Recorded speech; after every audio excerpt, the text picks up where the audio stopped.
Cool. So it's a minute two. I'm going to start because I'm very nervous. I'm Lewis van Slageren.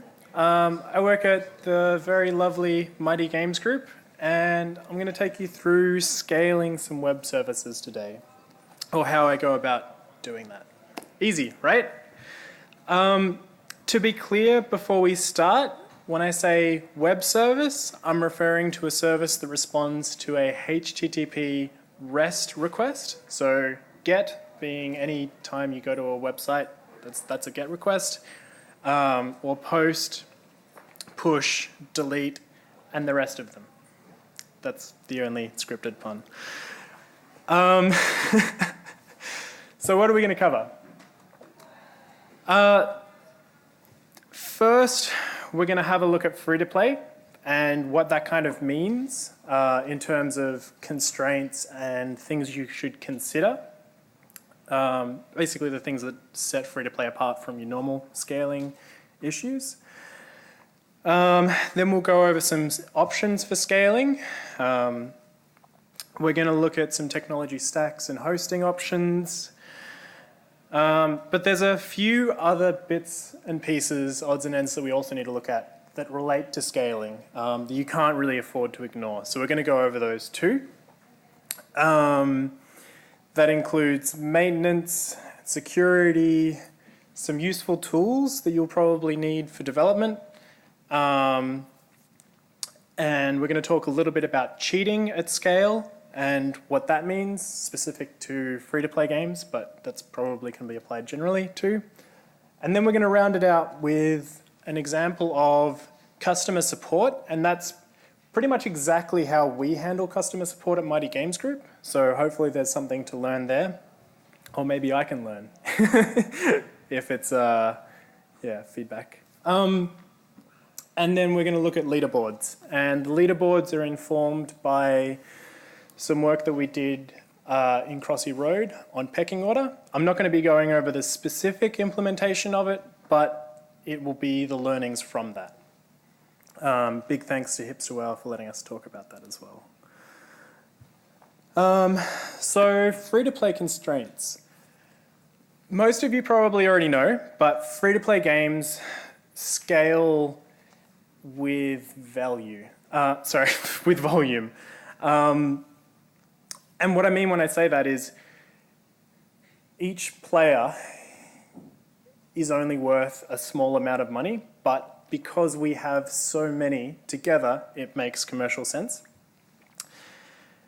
I'm going to make some generalizations, and there are definitely exceptions to the rule, but free-to-play games tend to make dollars per thousands of players, where premium games make tens to hundreds of dollars per thousand players. Just to give you a bit of like a reference for scale. So that's 2 decimal places more. And that basically just means that like if I allocate half a cent to serve each daily active user, that's a big chunk of your free-to-play profit from that player for a day. Whereas a premium title, that's probably not a huge amount, so you don't have to worry too much. All of that just is to say that we need to handle our requests as cheaply as possible.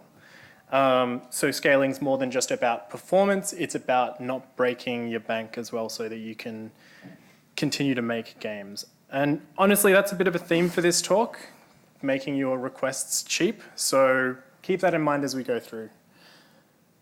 All right, scaling. When we talk about servers as a general concept, there's 2 ways that you can go.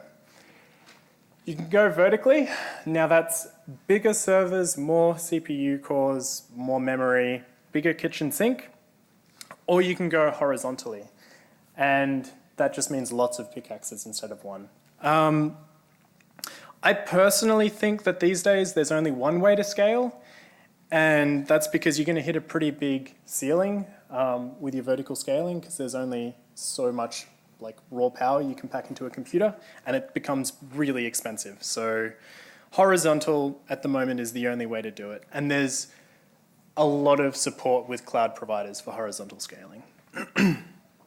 So what does that mean for your web service? It kind of means that you have to make it stateless.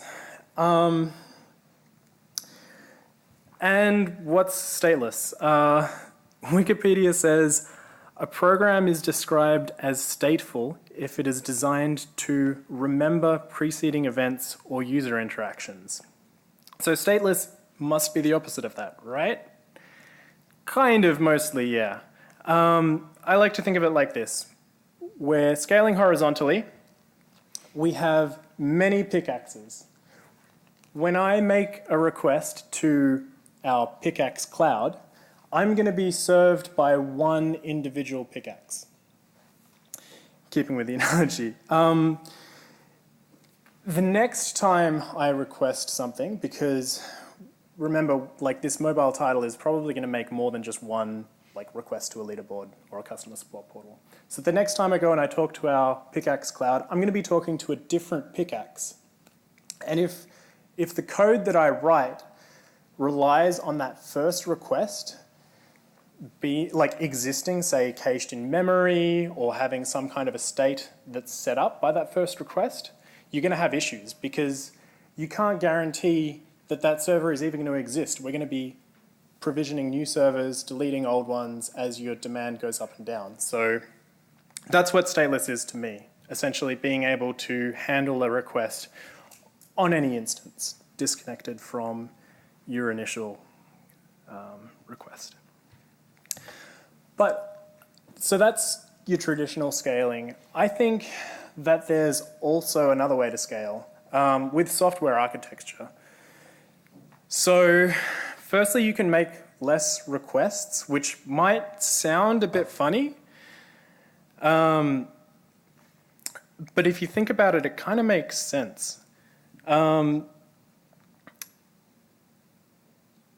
So, for instance, if we want to put in a game, if we want to put a feature into our game where we're tallying up something that's happening. Say we want to tally up the amount of losses in a game, and we want to present that to a player. Just as a fun mechanic, celebrating loss, losing. It's kind of, I don't know. Anyway, so if we want to do that, we could send off an event, like a request to our server environment, every time someone loses, but that's going to cost a lot of money because that's more load for your servers. So what you can do is you can do some simple stuff. You can batch it, which means hold on to it until someone backgrounds your app or until an amount of time has passed. And then you can say, look, we've got 3 loss events. So that's one way to change your scale with architecture. But then there's also the downloading of those metrics. So, if your first pass on it is, we're just going to query how many deaths there are in total or losses, you could also optimize it so that you have a count to begin with, but then a rate of change with it. So you could have, say, you could start at 10,000 and then add 10 per minute, essentially. So you can generate this ticking up timer almost with no extra information from the server. And that way it feels responsive. It feels like it's changing data, and it's pulling, you're essentially taking you're taking these loss events, you're enriching them by figuring out how many are being sent per minute, and then you're giving that data to the client, that enriched data that then they can use to approximate that information without extra load. So for me, it's about finding clever ways to not make requests, essentially, is what I'm trying to get at there. Then the other part of it is making efficient requests. And what I'm trying to get at when I say efficient requests is essentially static content. So static content is really good for content distribution networks, or CDNs. It's also really good for storage. So, for instance, if you have a leaderboard system that has daily events in it, and you give players a reward for those daily events, you probably don't want a player to have to be online the day that they get that reward, because they might not open your app for 2 or 3 days, but you still want to give them something, and you want to know what that past state was. Saving your output to a static bucket somewhere like S3 means that you've got a record of that, and a game client can request it whenever it wants. And then suddenly you've got that feature in your game and everything just works. So yeah, static content, great for serving. You can't get any faster than it, and it's really good for storing. So now I want to go over the technology stacks a little bit. We're going to start with serverless. Hands up who's done something with serverless. Cool, that's good.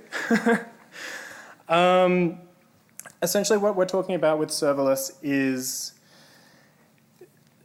typically many small functions, so small function-ish bits of code, typically one per endpoint,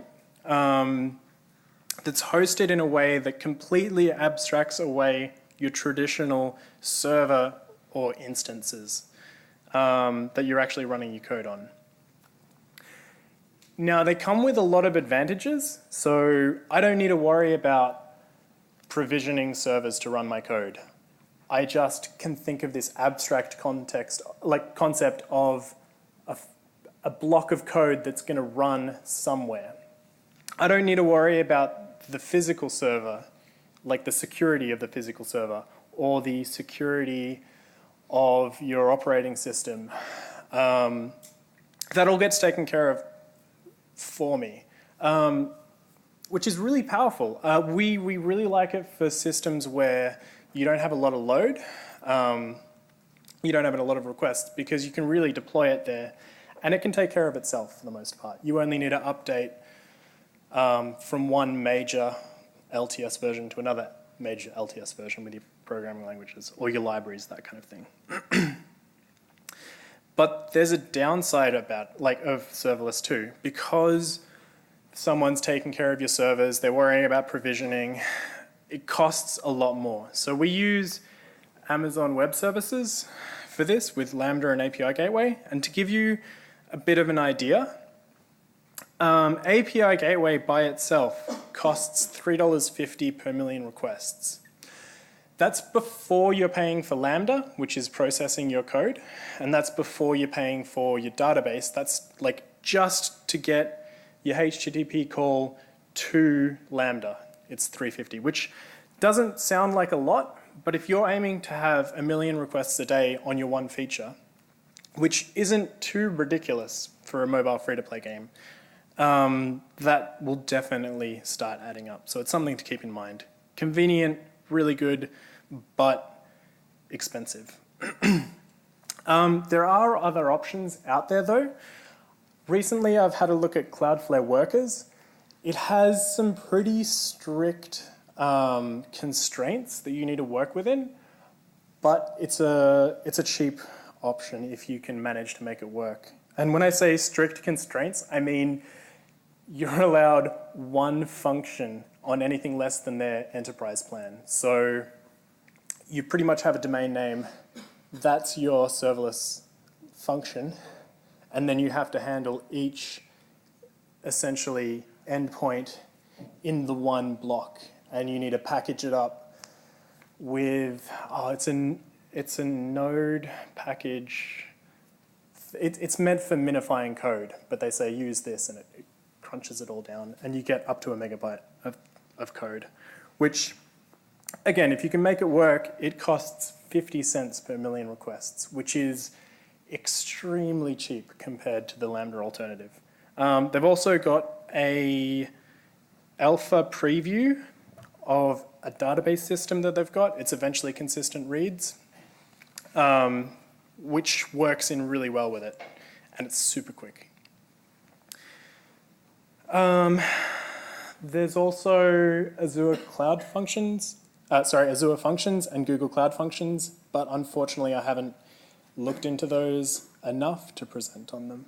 But definitely worth having a look if you're going down the serverless route. Then there's platform as a service.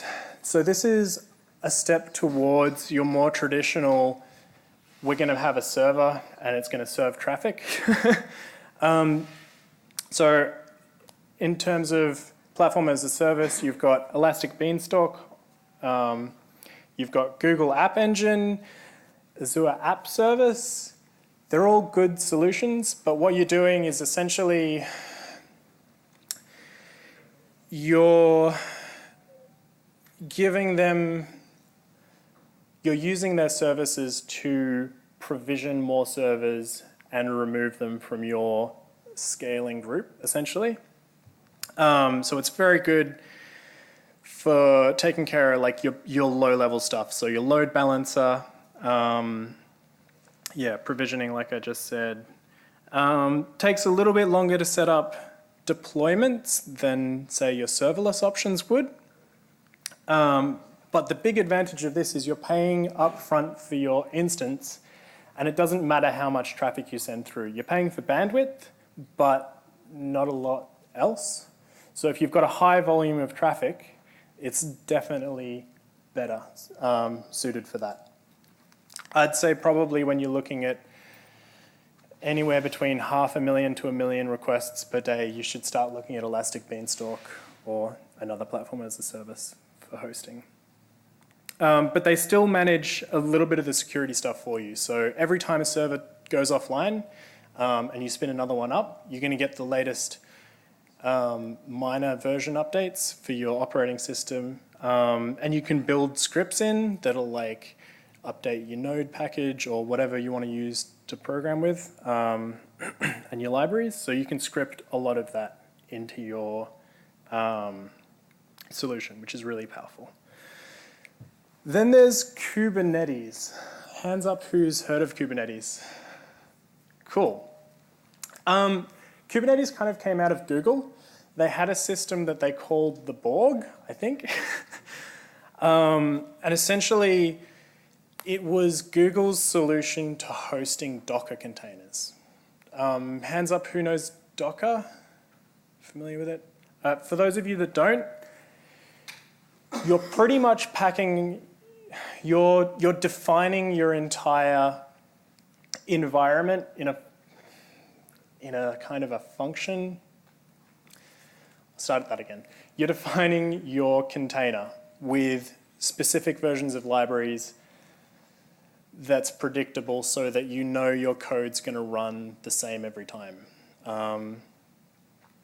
So you can provision a Docker image, like you can run that on your local development machine and be pretty much almost entirely sure that the environment that you're running will be the same as the one that it'll be running in production.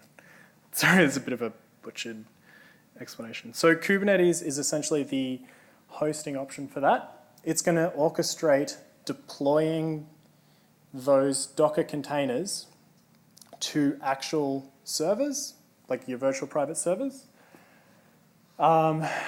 It's a really good option if you want to leverage the same hardware across multiple projects or multiple features. So Kubernetes is great for essentially, getting everything that you can out of your instances. So if you've got a lot of online features, it's definitely valuable to have a look at it, but you're trading up a lot of development time for DevOps. So there's a pretty big learning curve to start using it, and then your maintenance is a really big thing as well. If you're not right on top of maintaining your Kubernetes cluster, you're probably going to be insecure in some way because they go out of date pretty quickly as well. So that's hopefully a rough overview. I also want to talk about maintenance. So I kind of touched on it before, but it's really important to think about. So when you're making web services, you're not just making something in isolation, putting it out there, and then it just exists. It's something that you have to support long term. So you need to think about the lifetime of your feature. You need to think about backups. Do they matter? Like, do you care if you lose player data? Maybe you do, maybe you don't. That's something that you've got to think about.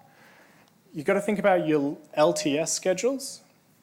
So that's like how long your particular major versions, so using Node.js as an instance, they go through major versions, I believe once every 12 months or so, which means we kind of need a schedule into our production schedule for migrating to the next LTS version, and whether that's worth it for us or not, or whether we can stay on an older one, that kind of thing.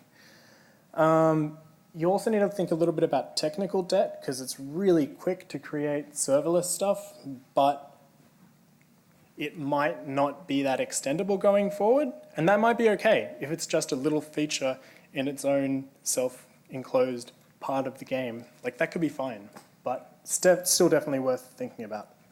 And security updates, because you don't want to be breached, especially with the new GDPR legislation in Europe. It's kind of, at least for me, a bit of a scary prospect that you need to stay on top of your, essentially any intrusions into your system. And you have to report that as well, like, which I think is definitely a good thing, but keep it in mind. Yeah, and that leads, straight into security. So, securing player data. If you're going to collect anything that's personally identifiable, you really need to be on top of what you're collecting, how long you're storing it for, and making sure that you're monitoring any traffic to that so that you can see if something's getting taken out of your system or exfilled so that you can be aware. There might also be region-specific requirements for storing personal information. I know Anna in the front row here was talking about player data from Russia needing to stay within, like, Russia, essentially. I don't know too much about that, but it's something to consider. Our solution is just don't store personally identifiable information. Yeah, so even with analytics, there's not always that much of a benefit from storing that stuff. Security updates again. And I just want to throw a bit of a spanner in the works with supply chain. There's been a bit of buzz, like, from the online circles that I'm in. Essentially, supply chain, think the Node package manager. People who maintain projects are becoming the target of phishing campaigns and, like, general, like, breach campaigns. I don't know what you'd describe that as, but essentially they're targeting package managers, popular package managers, and then redeploying malicious code within those packages, and you wouldn't know. Like, your version number might increment, but how would you know, kind of thing. So it's another thing to think about. If you're using libraries, how trustworthy are they? Like, how sure can you be that you're not including malicious code in your product? Aha! I clearly forgot to update this slide, but I have content for it, don't worry. Cheating is an arms race that I don't want to fight. I don't know many of us who work in games that actively want to fight cheaters either. I personally prefer spending my time on development and other cool features for, like, to engage players with. So when I look at cheating, I'm thinking about it as a design problem rather than a technical problem. And of course, we can grab some low-hanging fruit. Say, in the context of leaderboards, you can collect some metadata and validate the score that you pass in with that metadata. So, like, that's going to be specific to your game, but I'm sure you can think of, like, how many player inputs up or down, And if that doesn't equal your score, then something's gone wrong, that kind of stuff. So like, definitely grab some low-hanging fruits like that. But I much prefer to think of it, like I said, as a design problem. So think about the motivations for cheating. When I say the motivations, I mean, why would someone cheat? Essentially, if you can take away that reason, and you might see with pecking order, we'll come back to it in a bit, but it's a group of 100 people, and that rolls over once a day. So in the occasion that we do get someone who has cheated a high score in there, it's only visible to a very small subset of players, and it's only there for a day, which means there's no real, there's no showboating at the top of an entire global leaderboard. It's not something that's going to stick around or be visible to other players, so it doesn't have an impact on other players. From that point of view, cheating is only damaging if it affects other players. So the perception of if it affects their experience, essentially, and has a negative effect on that. I want to go into that more later when we go through leaderboards. But it's something that you should think about solutions to for your game. But we'll definitely cover that more. All right, we're very close to getting into the practical examples. I just want to go over some tools really quickly.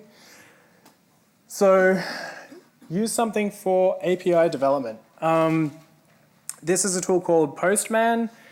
You can see that's an expired token, but this is Facebook's graph API. And you can really easily see the fields that you've got. You can see these key value pairs, you can change them. It's super easy to develop with when you just when you want to play around with an API, but you don't want to have to program that into the interface to talk to it, essentially. On top of that, you should use a proxy. So this is Charles' proxy, and that's the request that I just sent. So we can see the contents of what I sent. We can see the JSON that was in the payload, but we can also see the overview, which has your headers, and it's got the structure of your request. It's really, really powerful.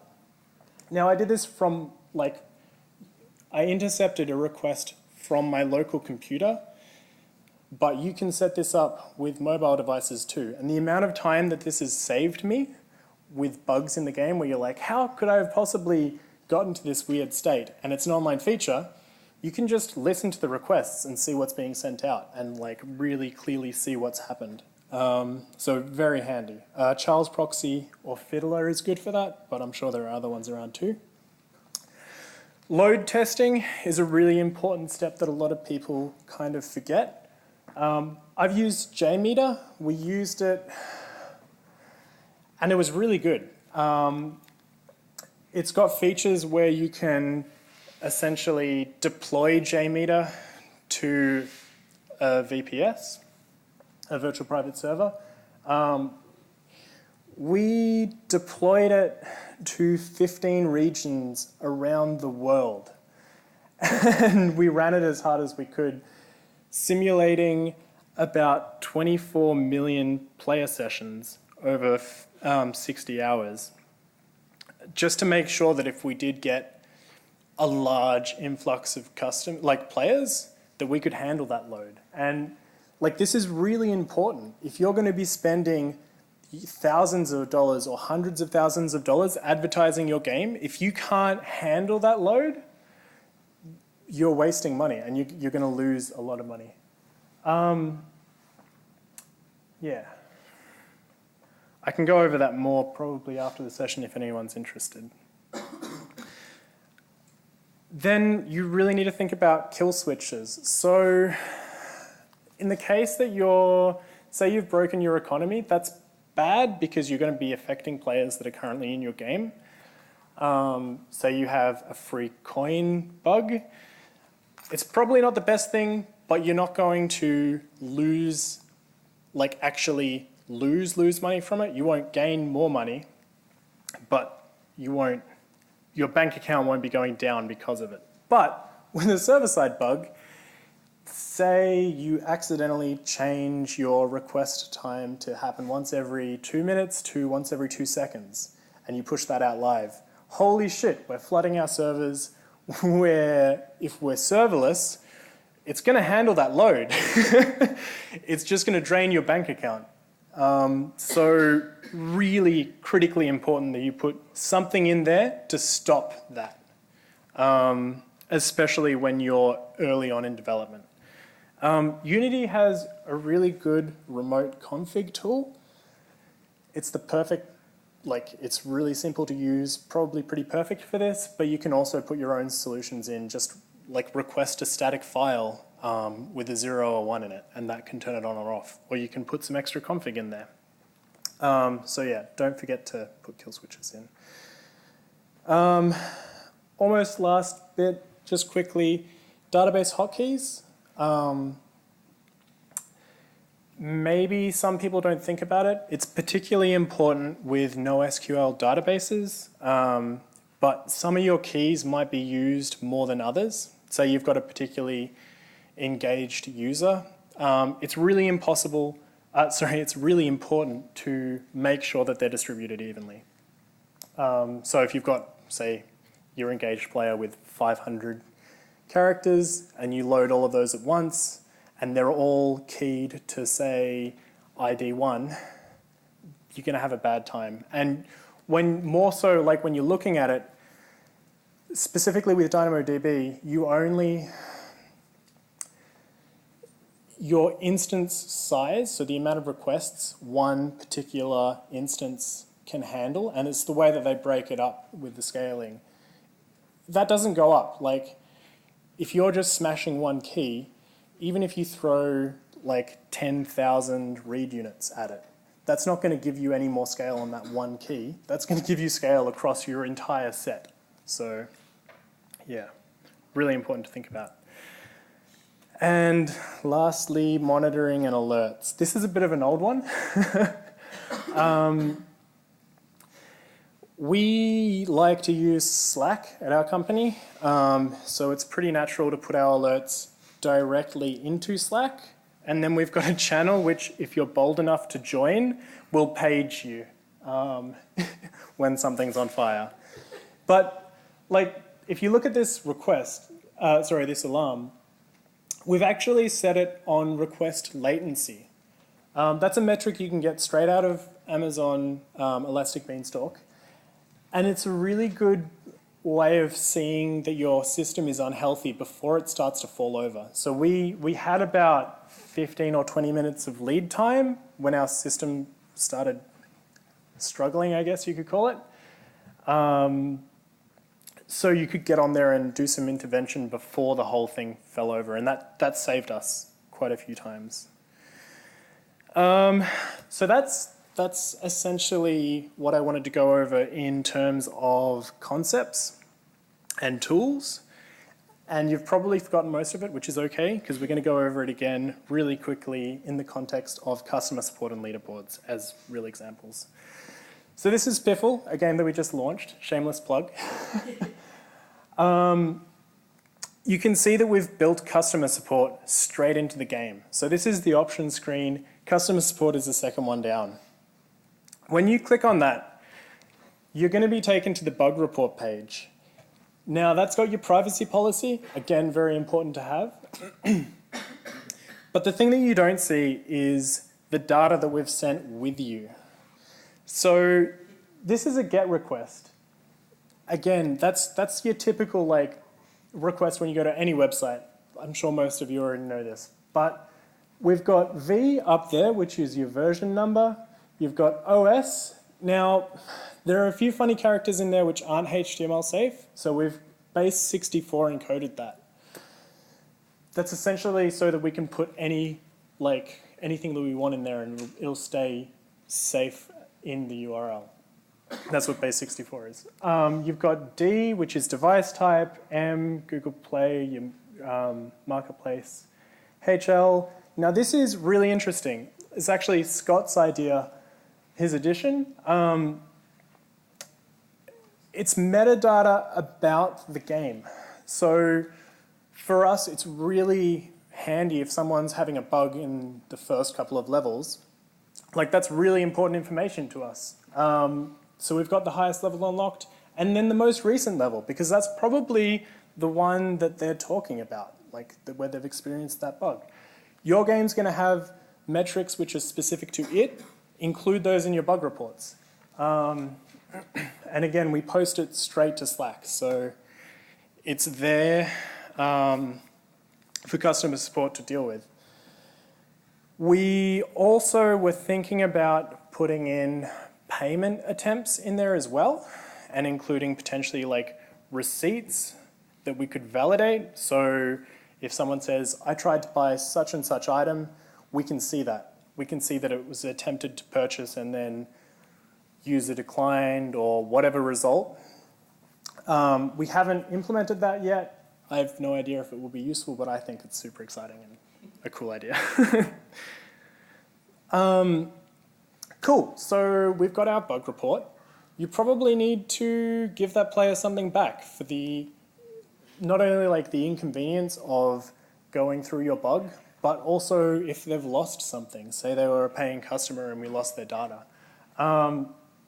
So we've got a customer support tool, and this is just a very simple web page with a form on it, and we run it in a place where it's kind of locked down to our network with a password and a username on it. But you could put this anywhere, like up in Amazon in an S3 bucket that's only accessible from a particular VPN or wherever you want to put it. And then we automate the response for that email. And it's not generally what we send out, like they're typically more custom solutions, but having a process there and streamlining as much as you can for your team will help them work more efficiently, and it's super important for their quality of life. Then, I'll just go back for one sec. I don't know if you can see, but this is like a website link. It's not a deep link, and that's because you can't, well, when we tested at least, we couldn't get deep links to work from email clients. So that's really important. So for the usability of the customer, we decided to include a link to our website, which then has a deep link embedded on it. So this is where the deep link lies. And we actually do a JavaScript redirect to that. So if your phone is running a modern web browser with reasonable consumer security settings, you won't even see this page. You'll get redirected before it even renders. And then we get the goods. And there's a bit of a song and dance about it because it feels good to be supported. So we've got our game, which gives us our bug report.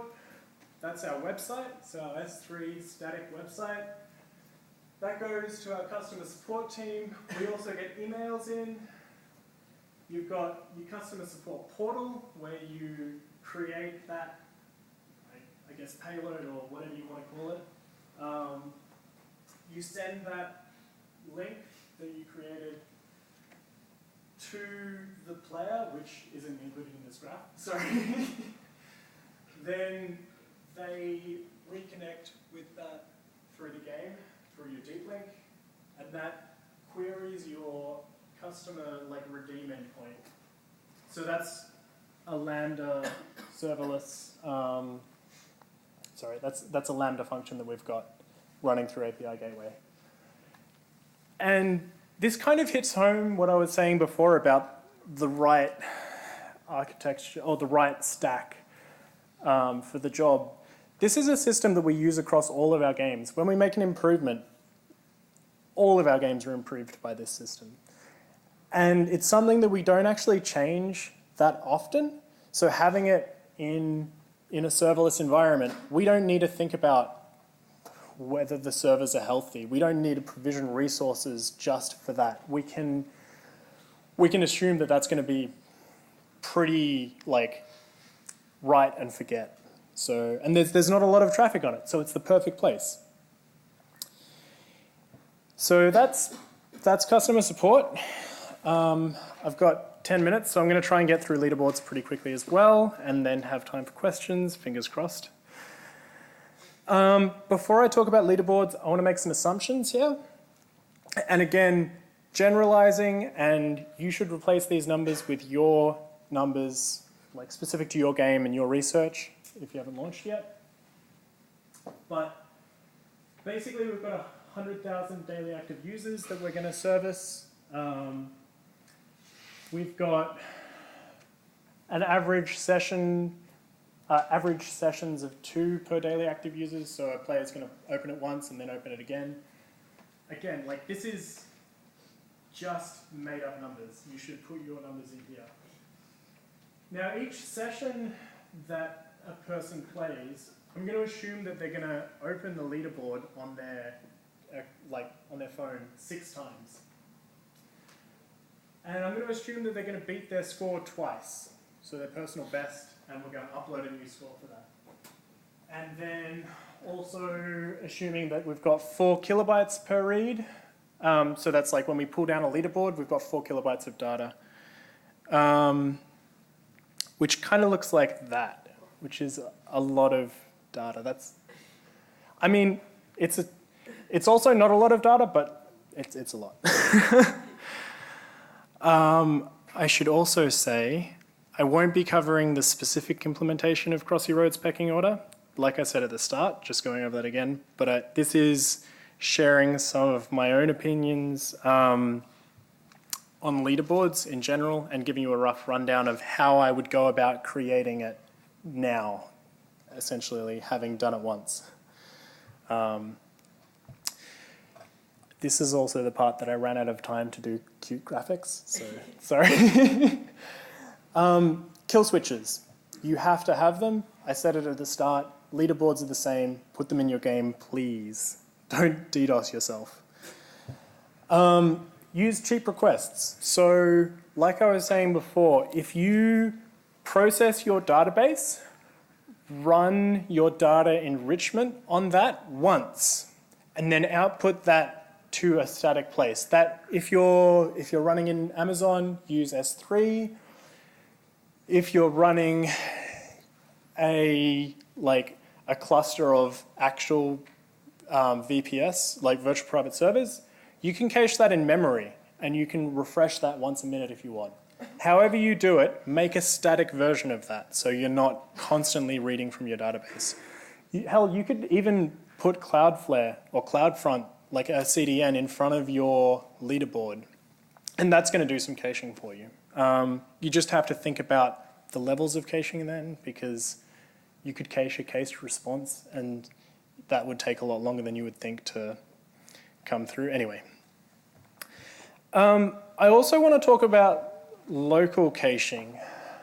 So this is real data that came out of Crossy Road's pecking order. We reset this leaderboard at 0 UTC every day. And you can see, leading up to it, we've got bugger all requests. And there's no scale for this, but relatively bugger all. And then you've got the clock over, and you've got a bunch of players submitting new scores. Now, this is for a few reasons. Firstly, when you reset your leaderboard and your score goes down to 0, how easy is it to beat a score of 0? Anything is going to be a new score. But then, that still applies with your low scores, and the longer it goes on, the harder it will be to beat your personal best. But it also means that, like down this end, down here, your leaderboard's barely changing. So if I'm going to think about local cache, why don't I make my time to live on that local cache really short, where there's lots of change?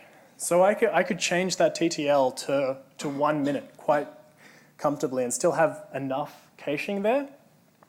So every minute when I go back to the leaderboard, I'm going to get a new response, a new updated tally.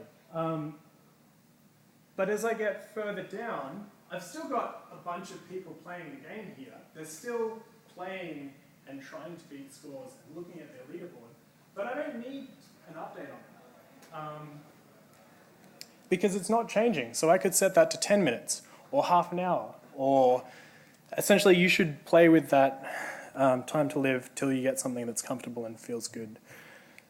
We're going to distribute it over multiple key spaces. So what I mean by this is we're not going to just have one leaderboard. We're going to have leaderboard ID 1. We're going to have leaderboard ID 2. We're going to keep going every time we fill up a leaderboard. Because why not? If I run one leaderboard with 100,000 daily active users, that's 100,000 people on one key space. But if I split that leaderboard into 100 individual leaderboards, each one is only serving 1,000 people. And that's a trivial amount. Like that's hardly any users per leaderboard.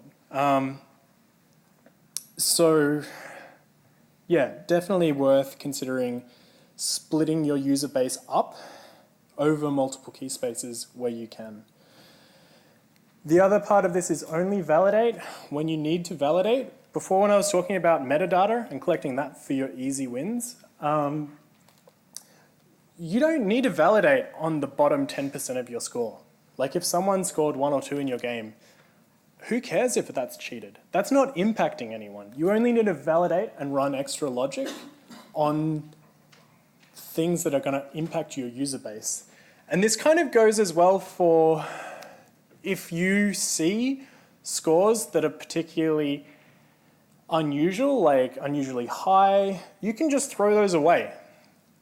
Write your game so that your client-side logic doesn't require the server to acknowledge your rights.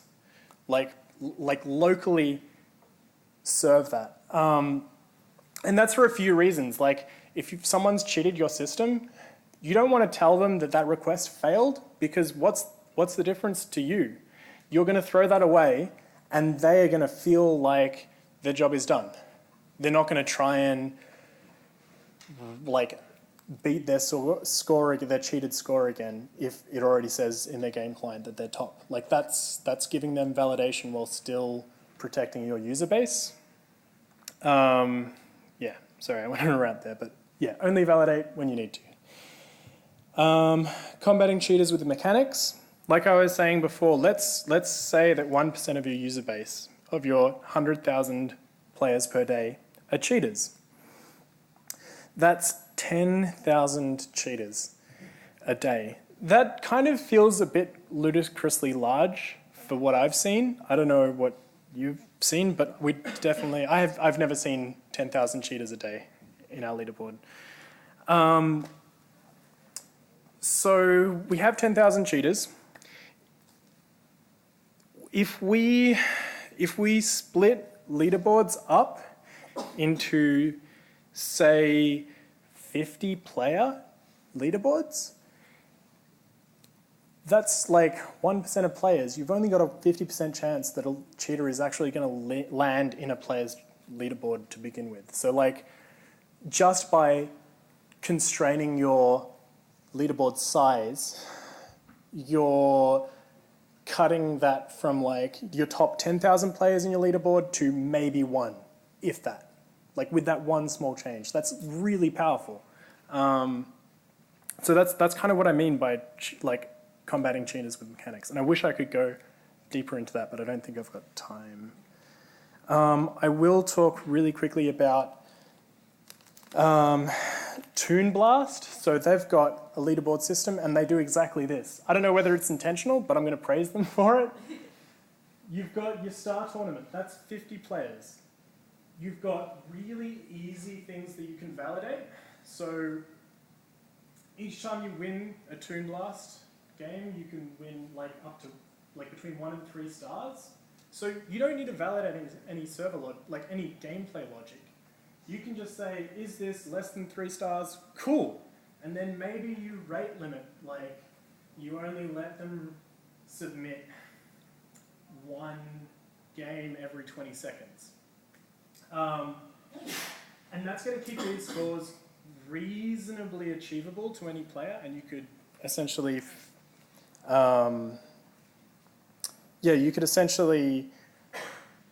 keep any odd scores that look out of place out, and that's your player. That's essentially like your impact to the player gone from cheaters. Yeah,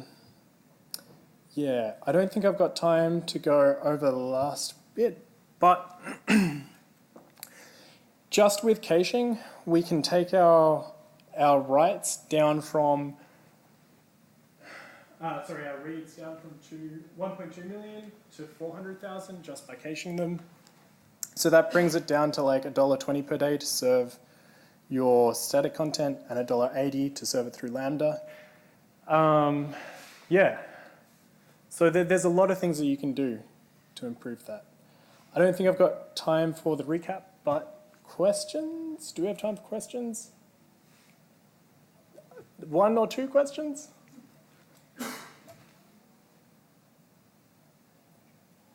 Yeah.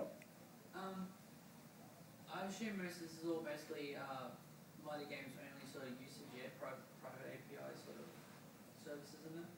So you've got web services, right? It's mostly just like all the leaderboards and that's it. Has there ever been any consideration in opening those up to like community members and that? So the question was whether this is Mighty Games group specific and whether we've thought about opening those up for more wide use. I think there are a lot of leaderboard solutions out there. Facebook has one, Gear Spark. GameSpark. Sorry, I meant less in the actual. Is it more as in like offering up that data so that other people can use it? So you have like a website that has leaderboards. Yeah, public API, that sort of stuff. I hadn't thought about that, but you could totally do it. We create an API for our own like game client. So yeah, you could totally do that. Anyone else? Cool. One tiny question. Is the unique device ID, does that count as personal information? So it does unique device ID count as personal information? That's more a question for lawyers, which definitely get a lawyer if you're going to like launch, at least consult a lawyer. As I understand, I don't think so, but again, I'm not a lawyer, and we have lawyers that answer these questions for us and help write our terms of service and privacy policies, so yeah. But keep in mind that changes. Like app to app, that can change, and over time that can change. Cool, I think that's all we've got time for. Thank you very much.